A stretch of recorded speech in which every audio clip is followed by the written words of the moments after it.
నిజామాబాద్ జిల్లా ప్రజలకు మరియు నిజామాబాద్ రూరల్ ప్రజలకు నమస్కరించి తెలియజేయమనగా మరి వాతావరణ శాఖ వాళ్ళు ఏదైతే ఈ వర్షము గురించి హెచ్చరికలు జారీ చేస్తూ ఉన్నారో 24 గంటల నుండి పడుతున్న ఈ వర్షాల వల్ల మరి ఈ వరదలు వచ్చే ప్రమాదం ఉంది.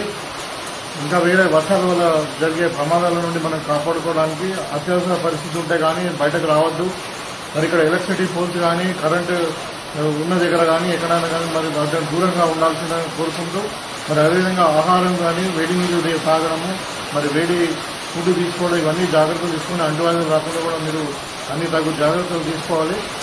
ఇంకా ఏదైనా ఎమర్జెన్సీ ఉన్నప్పుడు మరి మీకు మన నిజామాబాద్ ఆర్డీఓ ఆఫీస్ నుండి ఒకటి టోల్ ఫ్రీ నంబర్ ఉంది. ఏదైనా ఉంటే దాని హెల్ప్ లైన్ కూడా వాడుకొని మనం కాపాడుకోవాల్సిన జాగ్రత్తలు తీసుకోవాల్సిందిగా కోరుతాము. ఎప్పటికప్పుడు వార్తలను వీక్షించేందుకు Q9 న్యూస్ ని సబ్స్క్రైబ్ చేసుకోండి, లైక్ చేయండి, షేర్ చేయండి. విలువైన సమాచారాన్ని ముందుగా మీరే తెలుసుకునేందుకు బెల్ బటన్ ని క్లిక్ చేయండి.